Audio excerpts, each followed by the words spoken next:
He called her a nobody in front of everyone. He laughed as his mistress dripped champagne on her dress, telling her she didn't belong. He said he was divorcing her to marry someone with power. What he didn't know as he stood in that glittering ballroom was that his simple wife was the secret heir to a European throne. And the important investors he was trying to impress. They worked for her father. The doors were about to open and his entire world was about to end. The first lie was the apartment. It wasn't hers. Of course, Julian Thorne didn't know that.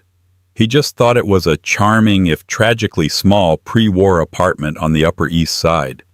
He thought the modest inheritance Sarah Jensen lived on was just that modest. Tonight the apartment felt smaller than ever, suffocating under the weight of Julian's ambition. "Sarah, are you even listening?" Julian snapped, not looking up from his phone. He was already in his custom-tailored Brioni tuxedo, a stark, handsome shadow against the cream-colored walls. "I am." Serafina Nocera kept her voice soft the way he preferred. She was fastening the clasp of a simple pearl necklace. "You said the Metropolis Heritage Ball is critical for the new fund." "Critical? It's everything." He finally looked at her and his lip curled just slightly. She saw it. He thought he was being subtle. "Is that what you're wearing?" She looked down at her dress. It was a deep emerald green, vintage, elegant, and deliberately understated. "It's a classic." I thought, "It's fine, Sarah, just fine." He sighed, running a hand through his perfect hair. "It's just, tonight I'm closing the biggest deal of my life. I'm securing final stage funding for Thorne Global Capital. I need to look like I have a lioness, not a, well, just try to stand near the back, all right? And please don't talk to Mr. Duval. I'll handle him." The barb hit its mark, as it was intended to. For 5 years, Serafina of Valoria had lived as Sarah Jensen. She had left the cold marble halls of her father's palace in Valoria, a tiny, fiercely wealthy principality nestled between France and Switzerland. She had left her title, her security, and her name, all for one naive dream to find someone who would love her, not the crown. She had met Julian at a Sotheby's auction where she was working as a junior curator for the Sullivan Gallery. He was magnetic, ambitious, and seemingly enchanted by her knowledge of art and her grounded nature. They married within a year, and for the last 6 months he had been a different person. He was cold, dismissive, and constantly on his phone smiling at texts from V. "I know I'm not what you're used to, Julian," she said, testing the water. "These society women. But I love you." "I love you too, Sarah." He said the words as empty as the champagne flute he'd left on her antique dresser. "Now let's go. Victoria Vance is hosting the pre-gala reception and I can't be late." He didn't offer her his arm. He just walked out the door expecting her to follow. She took a deep breath, looking at the small frame photo on her nightstand. It was of her and her father, King Alistair II, dressed in hiking gear on a mountain in Valoria long before she'd begun this experiment. "Just one more night, Papa," she whispered. "One more night." The Grand Astoria Hotel was a riot of flashing bulbs and shouted names. Julian naturally was in his element. He strode onto the red carpet, flashing a $1,000,000 smile, his hand possessively on Sarah's lower back. It wasn't affection, it was a prop. He needed the image of a happy marriage even as he was dismantling it in private. "Julian Thorne over here," a reporter from Tatler called out. "Julian, darling, you made it!" A voice like shattered glass cut through the noise. "Victoria Vance." She was poured into a dress that was more diamonds than fabric, her arm linked with a minor scandal-plagued British aristocrat. But her eyes were only on Julian. She glided over, completely ignoring Sarah, and placed a kiss directly on Julian's mouth. It was brief, but it was not friendly. It was a brand. "Victoria," Julian said, his voice a low purr. He didn't pull away. He didn't introduce his wife. "Isn't this just magical?" Victoria beamed, her eyes finally landing on Sarah. Her gaze raked over the vintage dress with blatant disdain. "Oh, hello, Sarah. What a quaint dress." Did you borrow it from your grandmother's closet? Before Sarah could respond, Julian laughed. He laughed. Victoria, you're wicked, he said, squeezing her hand. Come, I need to talk to you about the after-party. He walked away. He left his wife standing alone on the red carpet as the cameras flashed, capturing her humiliation. She stood there for a full 10 seconds, the world a blur of white light and popping sounds. He laughed. That was the moment the glass in her heart didn't just crack. It pulverized. She composed her features, gave a polite icy nod to the bewildered reporters, and walked inside. The ballroom was magnificent, a sea of gilded architecture and crystal chandeliers. But Sarah saw none of it. She saw Julian and Victoria in a corner, huddled together, his hand on her waist. They were laughing. Sarah got a glass of champagne from a passing waiter and moved to the edge of the room. She would endure. She would get through the night, go home, and then she would have to decide. Well, if it isn't little Mrs. Thorne all alone. Victoria was back this time without Julian. What do you want, Victoria? Sarah asked, her voice dangerously quiet. Oh, just to offer my condolences. It must be so hard trying to keep up. Victoria swirled her champagne. You see a man like Julian? He's a predator. He needs a partner who can hunt with him. You, my dear, are prey. You're domesticated. And you're not. Darling, I'm the lioness, Victoria purred. He just told me. As soon as his deal with the Europeans closes tonight, he's dropping you. He's upgrading. Sarah's blood ran cold. He said that word for word. Victoria smiled, a cruel, triumphant slash of red lipstick. And he sealed the deal. She held up her hand where a new, blindingly large diamond sat on her right ring finger. A welcome gift. He's just so generous. Sarah didn't say anything. She just turned and walked away, heading for the ornate marble terrace. She needed air. She was suffocating. She stepped out into the cool November night, the sounds of the city far below. Her hands were shaking, not from sadness, not anymore, from rage. She pulled her own phone from her simple clutch. It was an old nondescript model she used for one purpose. She speed-dialed a single number. It was answered on the first ring. Gideon? Her voice was no longer the soft, breathy tone of Sarah. It was crisp, cold, and full of authority. Your Highness? The voice on the other end was deep calm. Are you compromised?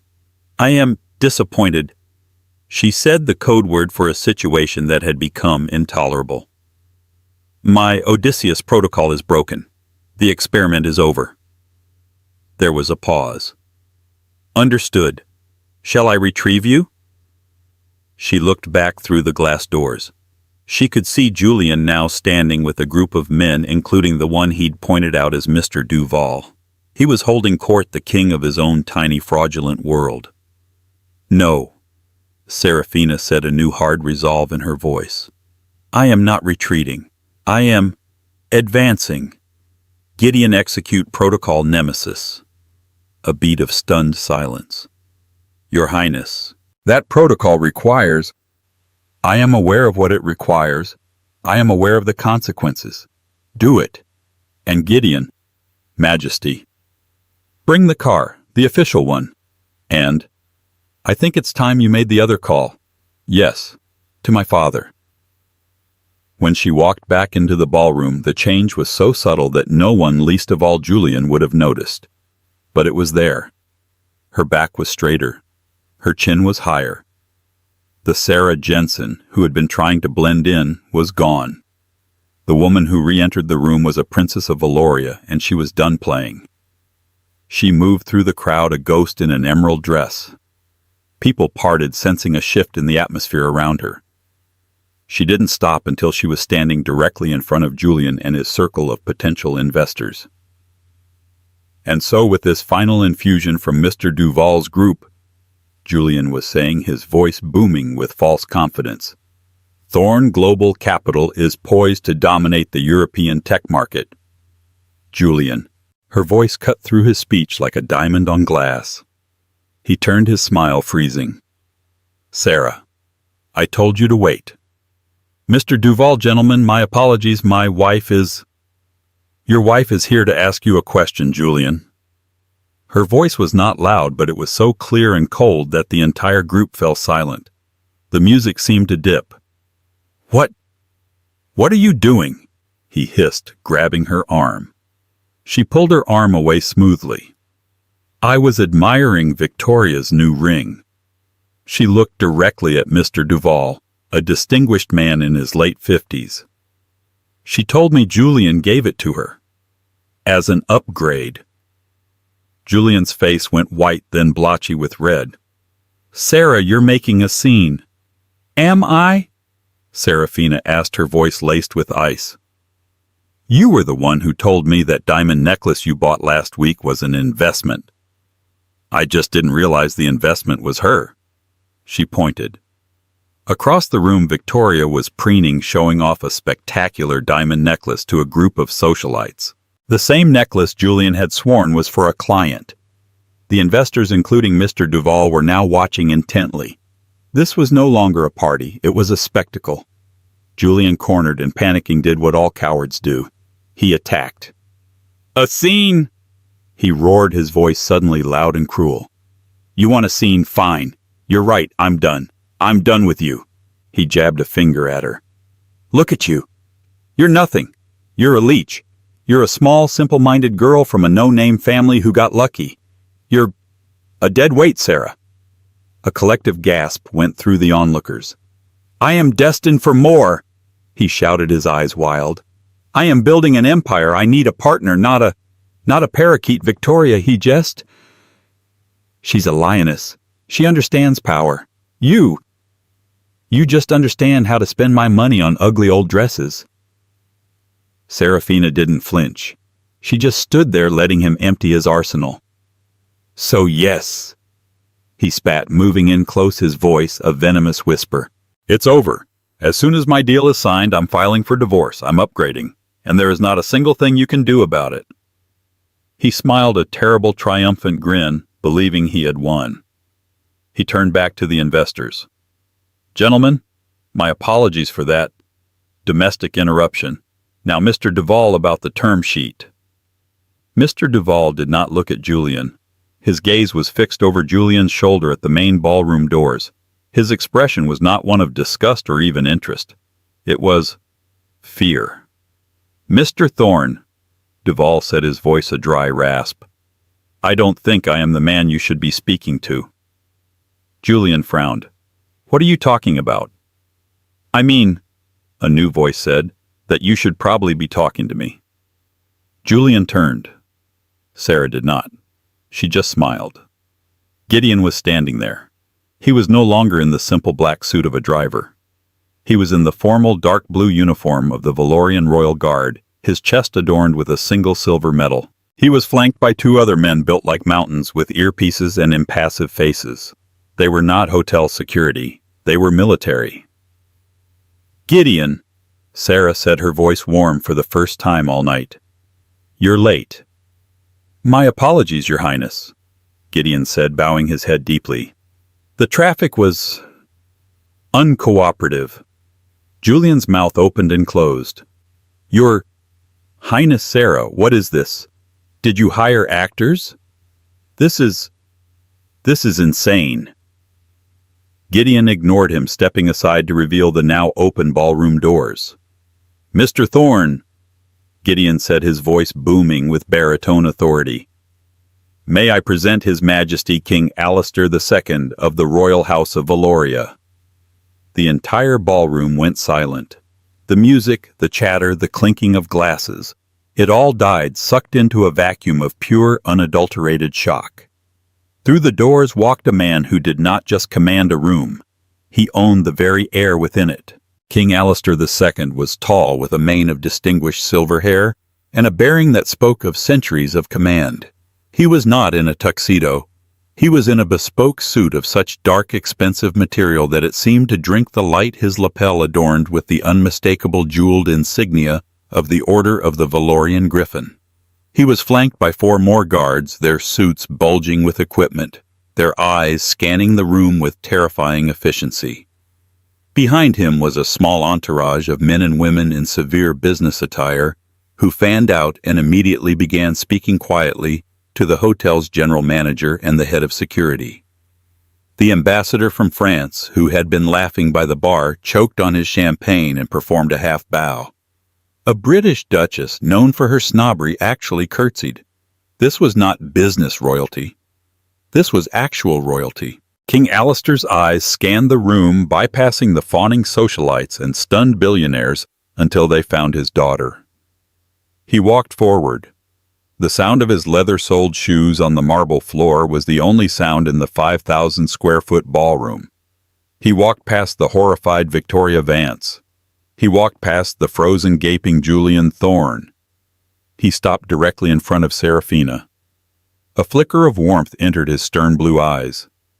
He took her hand, the one that wasn't wearing Julian's ring, and brought it to his lips, bowing his head. "Serafina," he said, his voice a quiet rumble that nonetheless carried to every corner of the hall. "Are you all right, Moje Serche?" "My heart." Serafina curtsied. Not the bobbing dip of a socialite, but the deep, graceful, and practiced reverence of a princess. "I am now Papa," she said. The blood drained from Julian's face. He looked at Sarah. He looked at the king. He looked at Serafina. And he looked at Mr.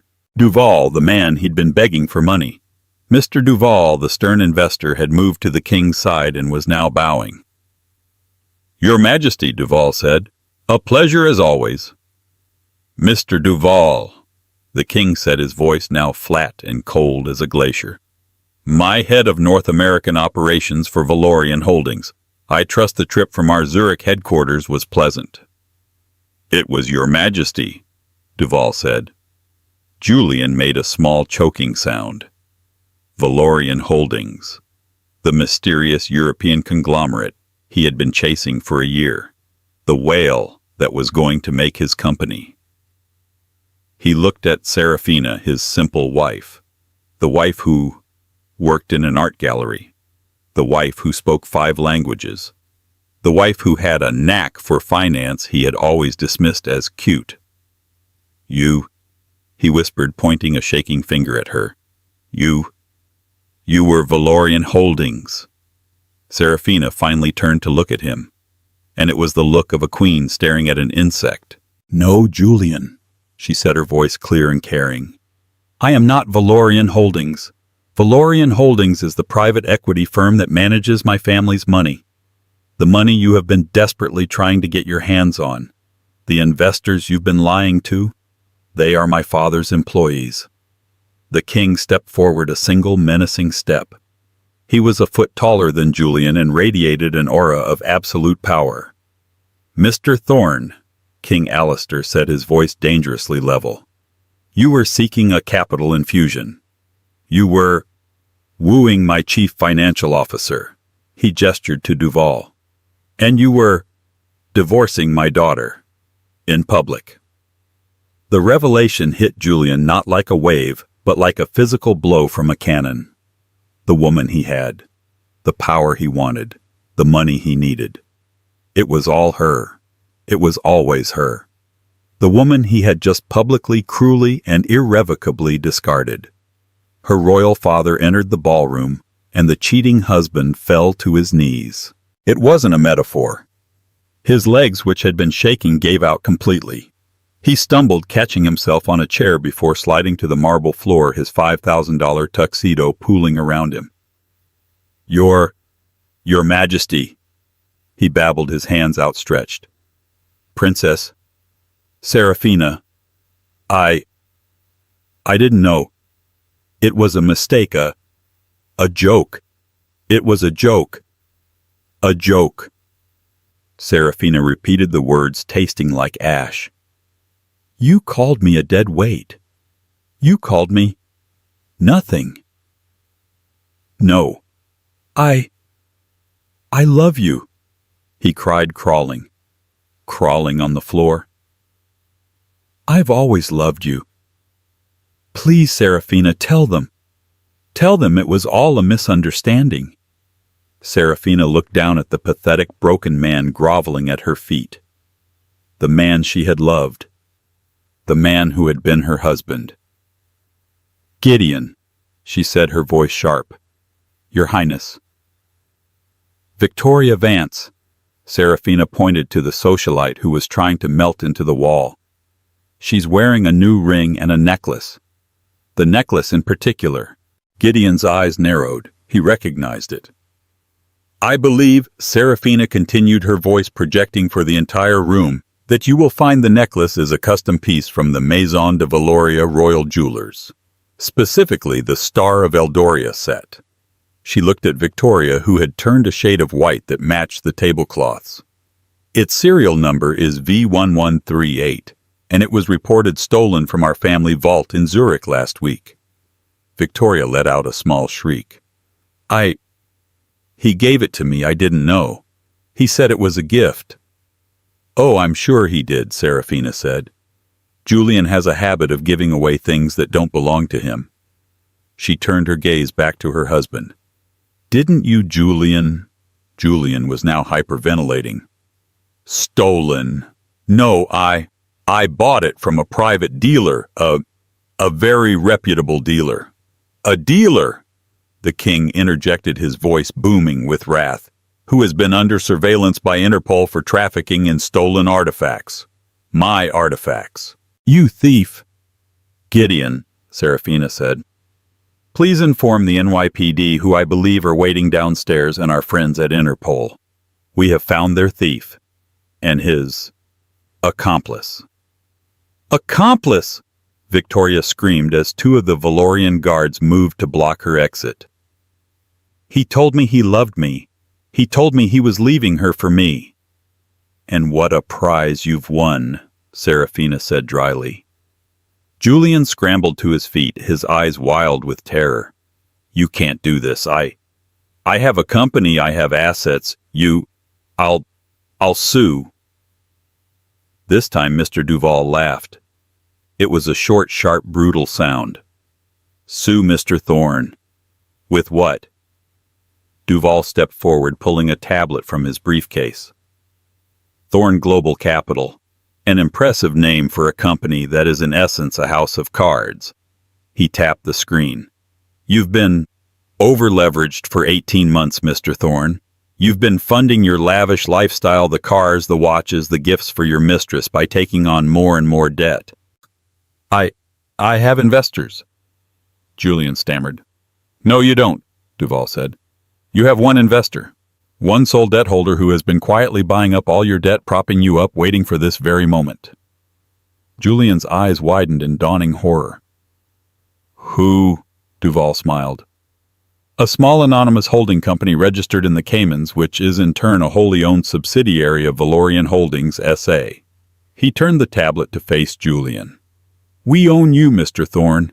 We have been the only thing keeping you from bankruptcy for a year. We were waiting for a signal from Her Highness." Serafina gave a small, cold nod. "And," Mr. Duval said with immense satisfaction, "we just received it, as of 9:14 p.m. Eastern Standard Time. All your credit lines are frozen, all your assets are seized, and we are calling the note in its entirety, effective immediately."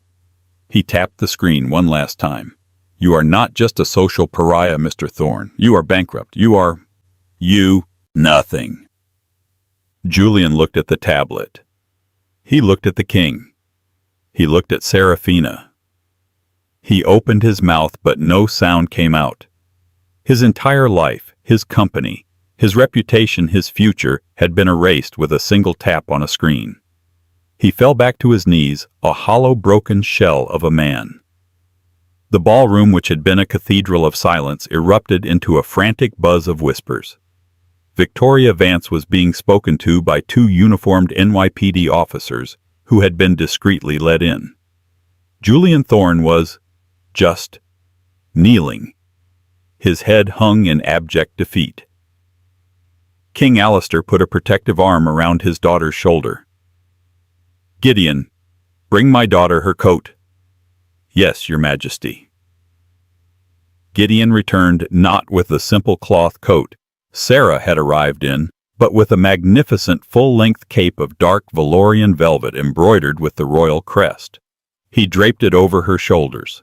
The transformation was complete. The emerald green dress, once so quaint, now looked like the attire of a wood nymph who had been hiding a dragon's power. "Come, Seraphina," her father said gently. "You have been Sarah long enough. It is time to come home." She nodded, taking his offered arm. They began the long walk to the doors, a king and his heir, the crowd parting before them like the sea. But as she reached the door, Seraphina stopped. She turned back. The entire room, full of the most powerful people in New York, held its breath. She looked at the stunned faces, the reporters scrambling for their phones, the socialites who had whispered about her. "For 5 years," she said, her voice clear and strong, no microphone needed, "I lived among you as Sarah Jensen. It was an experiment. I wanted to see if I could build a life, a real life, and find someone who would love me for me. Not for a title, not for a vault in Zurich." She looked directly at the broken man on the floor. "I failed, but I learned." A new strength filled her. "I learned that a title does not give you power, it gives you responsibility. And I learned that the name I tried to hide, the name Sarah Jensen, is not a name of shame. It is the name of a woman who learned to survive."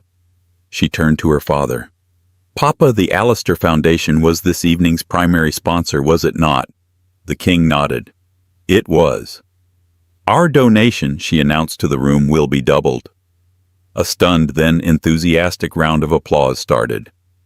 However, she held up a hand, silencing the room once more.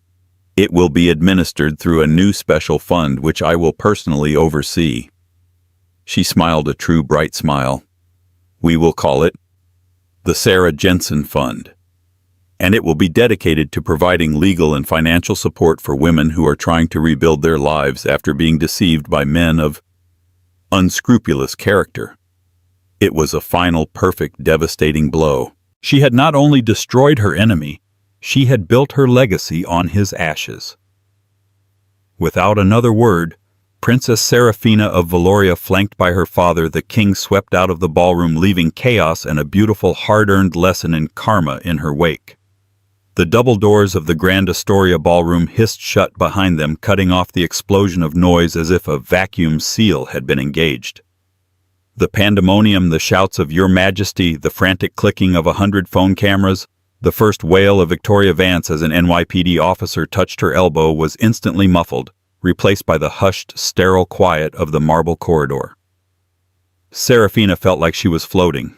Her hand was steady on her father's arm, but her legs felt distant, as if they were moving on memory alone. She had been Sarah Jensen for 2053 days. In the last 10 minutes, that woman had been field-stripped, dissected, and immolated on a pyre of public humiliation and royal revelation. Gideon, his face an impassive granite mask, walked 2 paces ahead. 4 other Valorian guardsmen Seraphina had known her entire life formed a perfect silent diamond formation around her and the king. They moved with an oiled, terrifying efficiency, parting the stunned hotel staff who had flattened themselves against the wallpaper. "The car is prepared, Your Majesty," Gideon said, his voice a low rumble. They swept through the private lobby past a secondary security team that was holding back a new frantic wave of paparazzi who had somehow gotten the tip. The flashes were blinding, a strobing epileptic assault, but Seraphina kept her chin high. She saw his face in one of the flashes, Julian's, a mask of abject pleading terror. Then the doors of the limousine, a custom-armored Mercedes Maybach, shut with the heavy, definitive thud of a bank vault. Silence. The car did not move. It sat in the concrete bay, a black, bulletproof bubble of calm amidst the storm. Seraphina stared at her hands, which were folded in her lap on the velvet cape. "Seraphina." Her father's voice was uncharacteristically gentle. The king was gone. Papa was back. "Are you hurt?" he asked, his voice thick with a rage he was only just containing. She thought about the question. Hurt. The last 6 months. The lies. The laughter. The coldness. The casual cruelty of his words, a dead weight, a nobody. Yes, that had hurt. But the woman it had hurt was gone, burned away in the ballroom's bright lights. "I am awake," she said finally, her voice raspy. She turned to look at him, and for the first time he saw not his daughter, but his heir. "I am so incredibly awake." A single hot tear traced a path down her cheek, not of sadness, but of sheer unadulterated relief. She wiped it away with the back of her hand, and her fingers brushed against the simple 2-carat diamond ring Julian had given her. The one he had called tasteful and appropriate for her. She looked at it, this symbol of her failed experiment, this monument to her own naivete. With a cold, deliberate motion, she pulled it off her finger. It left a pale, indented mark on her skin. She didn't look at it for more than a second. "Gideon," she said, her voice clear. The partition separating them from the driver's seat slid down. Gideon, who was in the passenger seat, turned. Serafina held the ring out between 2 fingers. "Please have this analyzed. I want to know if the diamond is as fake as he was. And then—" She paused. "Have it melted down. The gold can be donated." Gideon took the ring without a word. "As you wish, Your Highness." He slid the partition closed. King Alistair watched the exchange. A slow, proud smile touched his lips. "So," he said, "it is over. We go home. The jet is waiting at Teterboro." The limousine finally pulled out, gliding into the New York traffic with the silent, menacing grace of a shark. Serafina watched the city lights blur past the tinted glass. Home. The palace. The cold marble halls, the polite bows, the suffocating safety. "The experiment is over, Papa," she agreed, her voice hardening. "But I am not going home." He frowned. "Serafina, I don't understand. You are safe now. This nightmare is finished. Julian Thorne will be a stain in the history books, nothing more. My lawyers will—" "Your lawyers?" she interrupted, turning to face him, the full force of her presence filling the small space. "Your lawyers will do nothing. My lawyers will." Alistair sat back, stunned into silence. "You sent me here for one reason, did you not?" She continued, the words coming fast, sharp, and precise. "You told me, to rule you must first learn to serve. To lead you must first learn to be invisible. I was to be Sarah Jensen Jr. Curator for 1 year, to understand the common person, to learn the value of work. I stayed for 5. Do you know why? You fell in love," he said, his tone softening. "No," she said, her voice like ice. "I fell for a projection. What I actually fell in love with was work. I loved having a purpose that I built myself. I loved being judged on my merits, not my name. And I'm good at it, Papa. I am very good at it." The car was speeding down the FDR drive, now its escort vehicles forming an impenetrable wall. Julian's public humiliation. That was just the appetizer. The man is not just a cheater, Papa. He's a fraud, and he's a sloppy one. Mr. Duval, she said, her eyes flashing, is a steward. He's a brilliant accountant. He protects the family's assets. But he is not creative. He is not a killer. He has been managing this situation. I'm going to end it. The king was speechless, a rare and beautiful state. You put Mr. Duval in charge of Valorian Holdings' North American operations. As of tonight, as of right now, I am taking his job.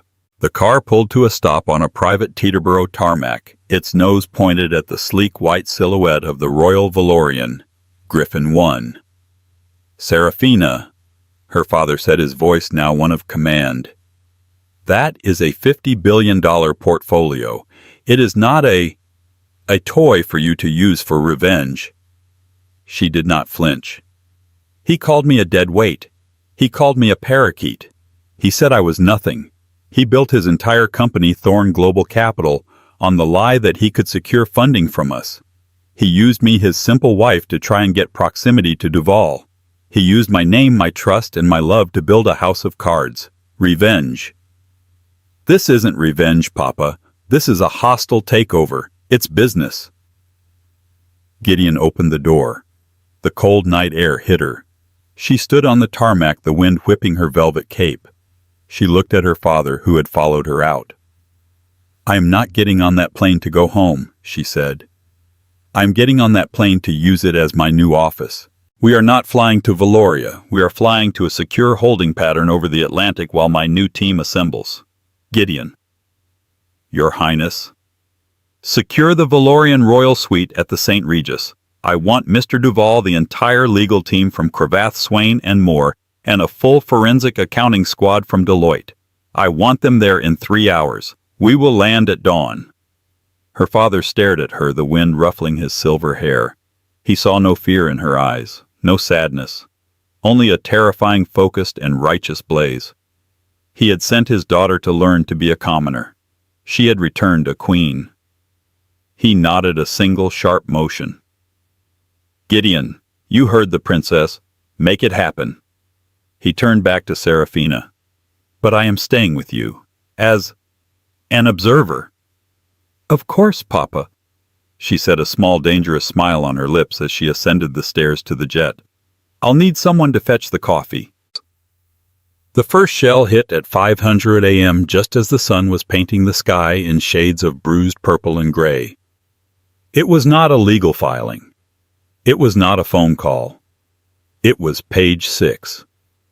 Ballroom blood knee. King's crasher. Simple wife is secret princess.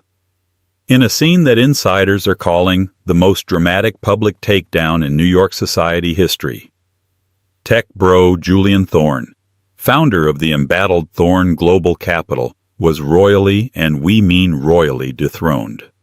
At the Metropolis Heritage Ball, Thorne was overheard viciously dumping his quaint wife Sarah in favor of socialite/vulture Victoria Vance. One problem, simple Sarah, is actually Her Royal Highness Princess Serafina of Valoria, heir to the throne, and more importantly to the multi-billion-dollar Valorian holdings. Thorne's entire company has been desperately seeking an investment from, you guessed it, Valorian. Eyewitnesses report that just as Thorne called his wife a dead weight, the ballroom doors opened and in walked His Majesty King Alistair II himself, flanked by guards. The man didn't just kneel, one duchess told page 6. He melted. It was delicious. He literally crawled. The night ended with Thorne in a puddle and Vance in handcuffs, arrested in connection with the theft of the priceless Star of Eldoria necklace. A palace source confirms the upgrade was in fact stolen property. Ouch. By 7:00 a.m., Forbes had dropped the financial hydrogen bomb. Thorne Global implosion, Valorian Holdings calls 1.2B. Debt note. Stock to zero. Following the shocking social circuit implosion of its founder Julian Thorne, Global Capital ceased to exist this morning.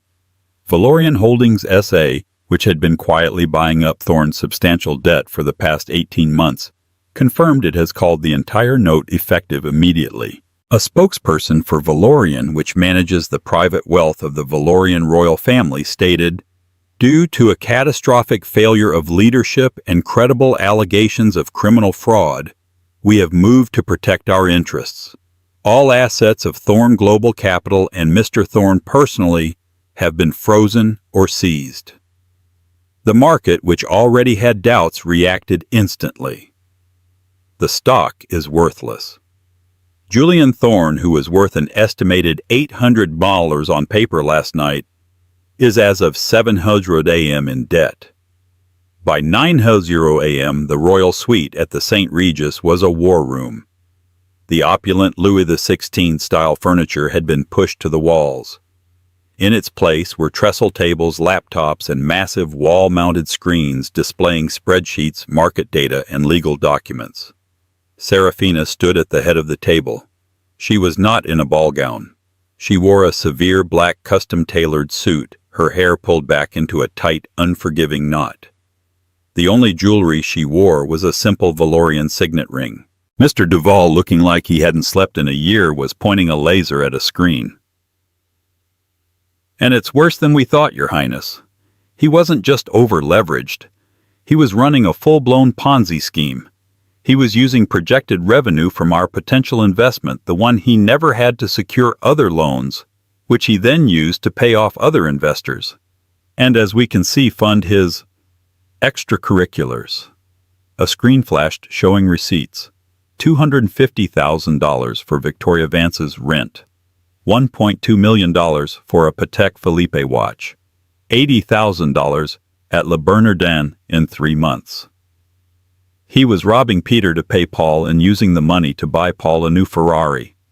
Serafina said, her voice flat. "Exactly, Your Highness," Duval said, wiping his brow. "We've frozen everything. The bank accounts, the trading accounts, the penthouse, the jet, the cars. We have it all." "Not everything," Serafina said. The room went quiet. She walked to a separate screen, one she had been curating herself. "He had an art collection," she said. "One he was very proud of. He loved to tell me how uneducated my taste was. He loved to teach me." On the screen, a list of artworks appeared. A small bronze, a mid-century abstract, a series of classical sketches. "His taste," Serafina said, "was as fraudulent as his balance sheet, but it's valuable. We liquidate it, all of it." "Your Highness," a lawyer from Cravath spoke up, "that is his personal property. Seizing it to cover the corporate debt will be complex. He can fight it in court." "He can't," Serafina said, "if he doesn't technically own it." She tapped a file. A new name appeared. "Mr. Arris, the Sullivan Gallery." Duval looked confused. The gallery where you worked, Your Highness. The one on 57th Street." "The very one," Serafina said, her eyes turning to chips of ice. "The one place that was mine. The one part of my Sarah life that I thought was real." She turned to the room. "Julian didn't just betray me in our home. He betrayed me at my work. Mr. Duval, why can't we find the source of funding for his art purchases?" It's a shell, Your Highness," Duval stammered. "A blind trust in the Caymans. We can't pierce it without—" "You don't need to," Serafina said. "I know the account. It's ASG Holdings, Arris Sullivan Gallery. Julian wasn't just buying art from the gallery. He was buying art through the gallery. He was funneling money from Thorn Global into the gallery's holding company, which then sold him art, often fakes, or pieces at a 5,000% markup to clean the money.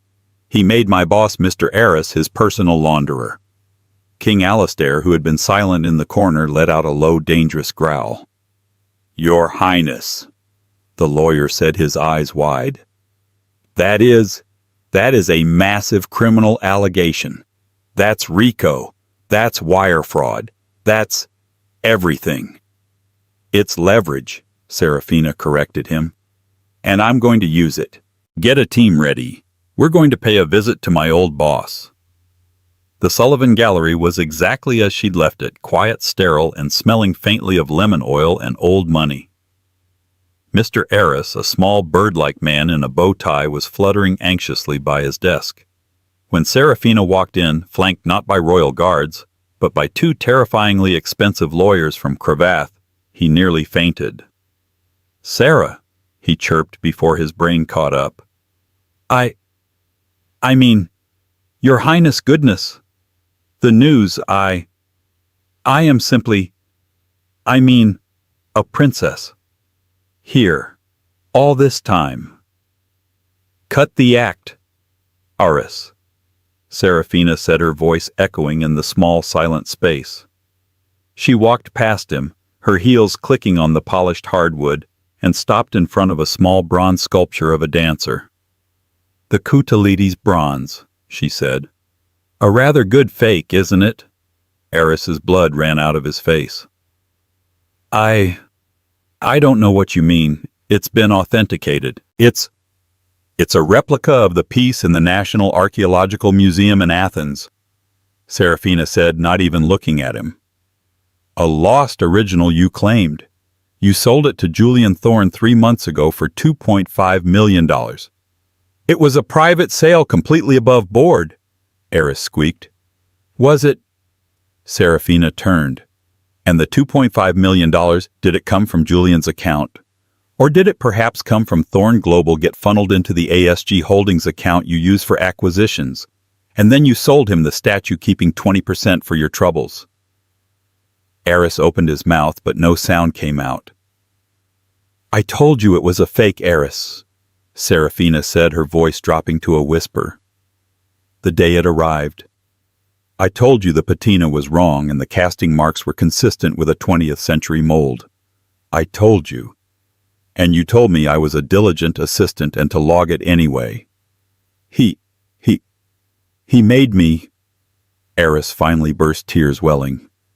He knew about my debts, my gambling. He said he would ruin me.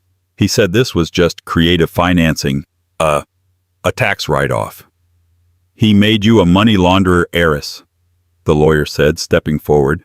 And by extension, you helped him defraud investors, the SEC and the IRS. Eris sank into his chair, a broken man. What? What do you want? Serafina looked at the man who had been her boss, her friend. The man whose betrayal cut almost as deep as Julian's. You're going to do 2 things, she said. First, you will provide full written testimony of every single transaction Julian Thorne ran through this gallery. You will give my lawyers the account numbers, the dates, and the emails. You will, in effect, be the chief witness for the prosecution in the U.S. Attorney's case against him.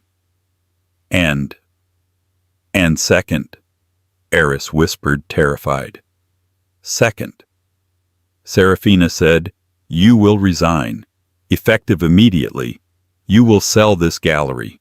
You will give my lawyers the list of every client you have ever defrauded with a fake, and you will use the proceeds of the sale to make them whole. Whatever is left, I don't care. Go and be a greeter at a casino.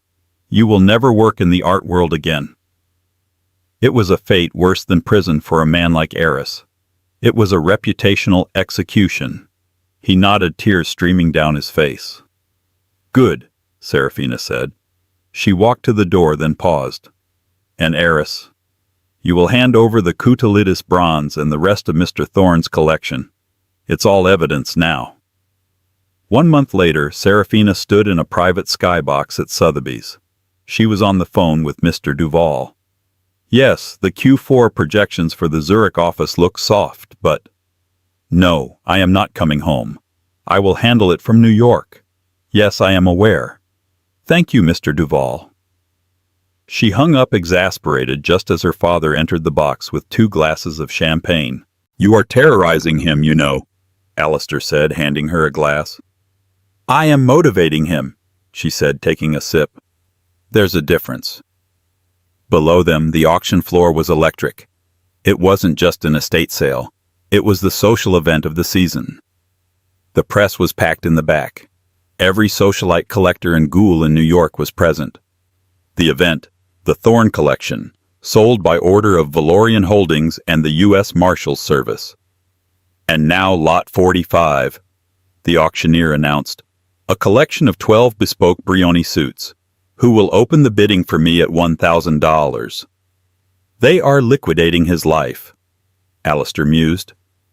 They are repaying his victims, Serafina corrected.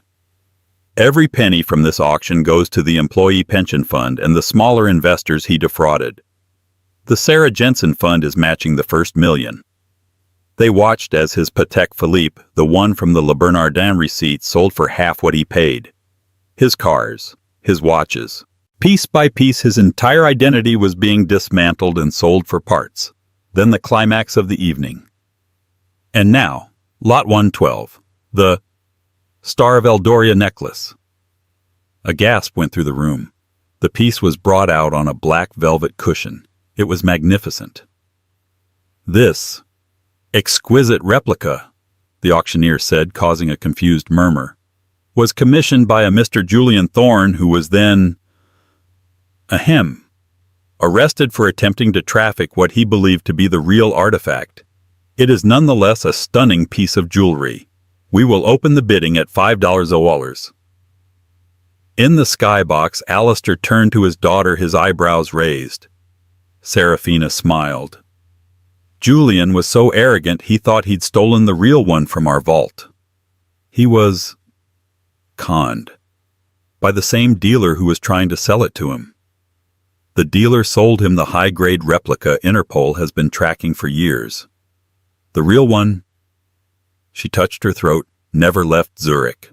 He was arrested for trafficking a fake, which it turns out is just as illegal." Her father chuckled a deep rumbling sound. "He wasn't just a monster, he was an idiot."